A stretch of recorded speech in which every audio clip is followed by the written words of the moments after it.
What up, what up? Good afternoon, good evening.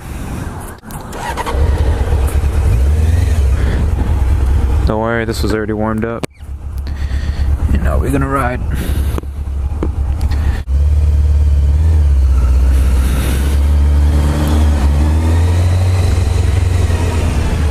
Okay. Reasons to get an old bike. Go ahead, please.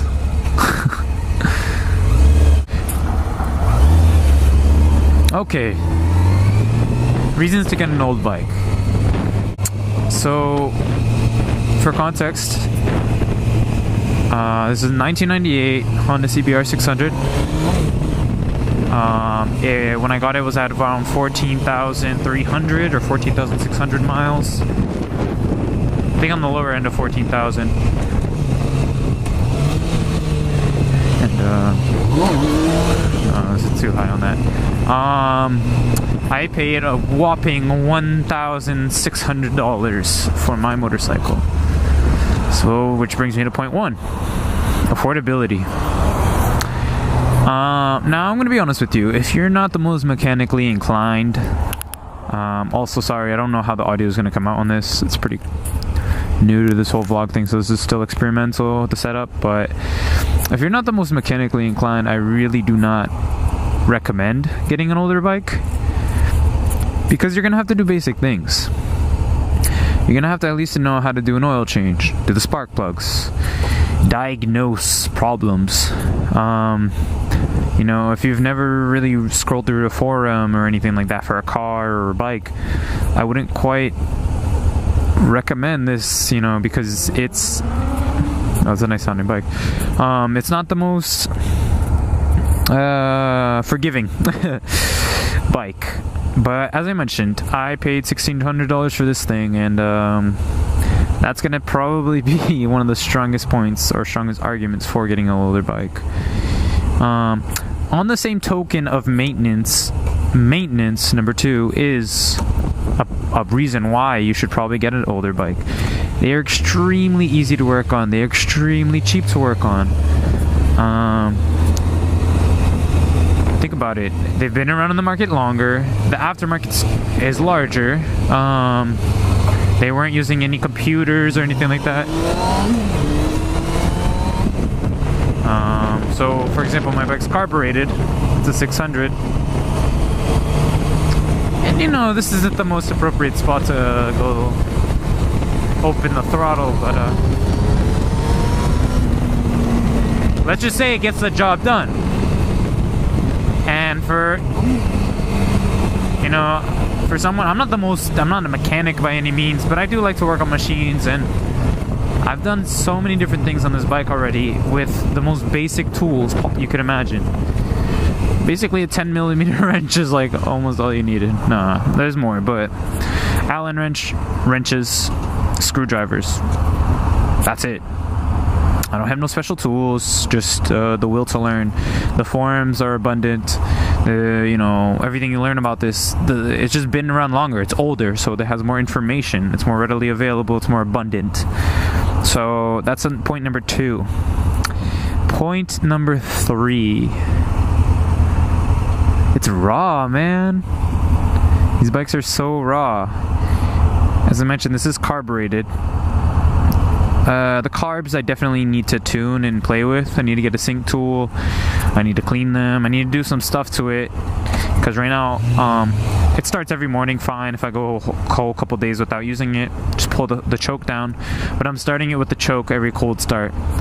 So that's something I need to do. But on the same token, it's running pretty rich right now. And I swear, this thing is pretty brutal if you're not an experienced rider. So my friend has a Ninja 600. It was a little older, but it was fuel injected, and it's super predictable, super kind. I mean, it's aggressive, and it has a Yoshi exhaust, fucking nice. But this bike, man, it's a beast because it's using that like rustic technology. So for example, I'll just hop up and the power just goes all out on you. It's like night and day once you start hitting the high RPMs. It's raw. There's no other way to put it. It's so raw, and that's a beautiful thing about these old bikes. There's no rev limiter. Hell, it's funny I mentioned that. Watch. It's gonna pop. Sorry to be obnoxious, but you know, there's no rev limiter, there's no computer restrictions, no fancy fuel injectors. It's just gas, air, and fun. So that's probably point number 3 to get the bike, an older bike. Point number 4. This is kind of playing back on point number 1, but you know, I don't really care what happens to this bike, man. I mean, I'm taking care of it, I'm building it, I'm making it nice, but it's not like I have a $10,000 brand new bike, man. I got some affordable, I'm not going to use the word cheap, but affordable fairings that you wouldn't catch me dead putting on a brand new bike. But since I paid $1,600 and this is in 1998, so be it. I have friends who've never ridden bikes before, and I got this bike and I was like, yo, jump on, try it out, let's learn. Once again, I would never let them do it on a newer bike because I'd be terrified if they fall. It's gonna fuck up everything, you know, on the machine. So that's what's beautiful about having an old bike is like you know, this thing could be gone tomorrow, and I wouldn't really even bat an eye. You know, it would suck if I had to lose that. You know, $1,600 isn't cheap. Don't get me wrong, and not to mention all the money I put into it and maintenance and just making it clean. But you know, it's not something to cry over. You know, it's not like my car or like other things where I'm just like babying it. This thing, I'll ride it till it dies. You know. Nah, I take good care of my things, and also I plan to sell it. So if any of you guys want to buy this next year, hit me up.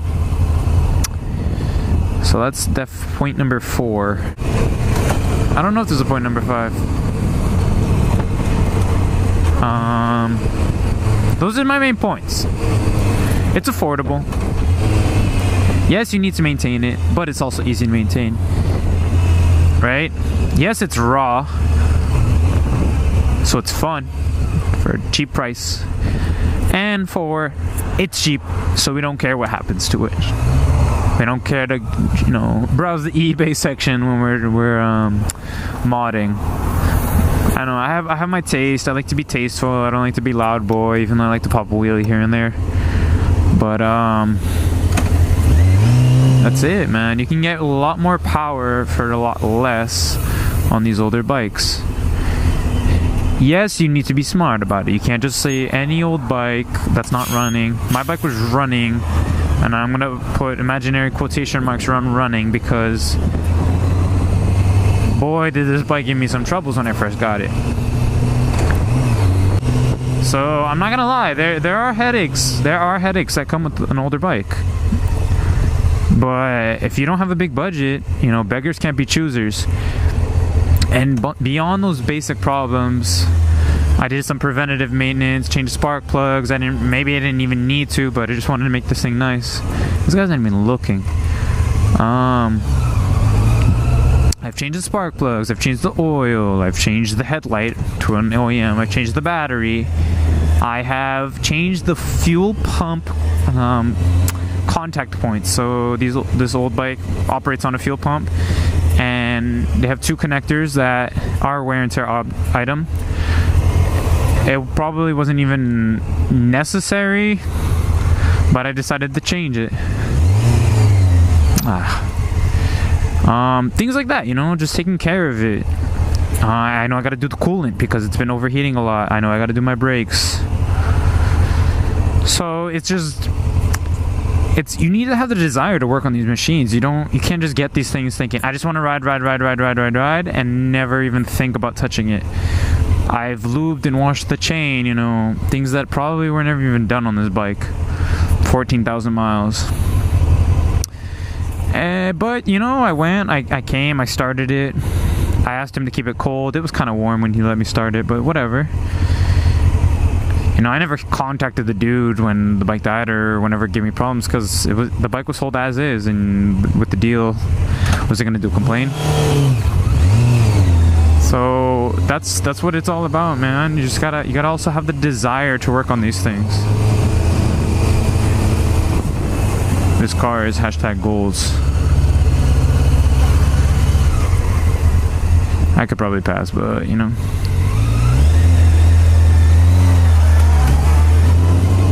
Also, don't try this at home.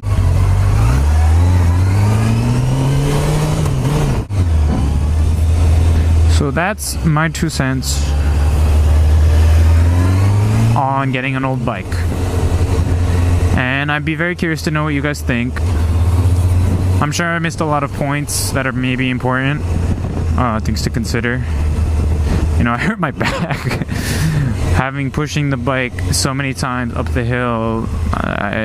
This is a steel bike. It's older technology. A lot of bikes nowadays are aluminum. This is steel. This bike wet and dry. You know, dry means empty tank, wet means full tank. This bike wet is like 450 pounds. And there were many days where I pushed this up my hill by myself. And for context, I'm pretty strong for my weight, but I'm 145 pounds. So that wasn't fun.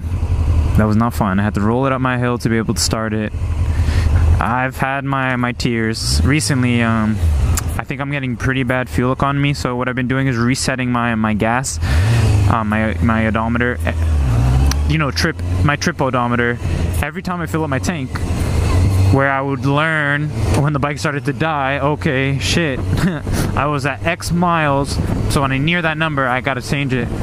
But I've noticed that number dipping, so I've been extra conservative. The first time it died around 140, the second time it died around 70. So I've been pretty conservative with that lately. I'm like going at 40 miles. It also depends on how aggressive I drive, you know? There's times where I'll drive a whole tank, never exceeding 7,000 RPMs. There's other times where I'm, you know, as you saw, revving it. So I just, being cautious of those things, you learn, man. They did it for decades before all this technology, so why can't I do it, right? Now, don't get me wrong. I definitely want a new bike. I'm not saying old bikes are better. Of course not. They're different.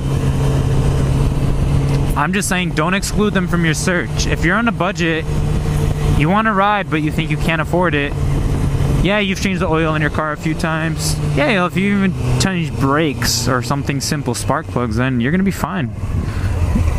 You're going to be able to at least look up the problems and understand what you need to do. So, as you know, point being, I do recommend, you know, for people who are on a budget, who want to get on bikes, get riding. Look on Craigslist. Do what I did. Put a filter. $2,000 is my max. And do it. Remember, you're gonna have to pay registration fees, you're gonna have to pay other things, but all of that stuff is cheaper. Insurance is cheaper, maintenance is cheaper, registration's cheaper, you know? So that's that, and yeah, man. Stay tuned for the next one. Peace.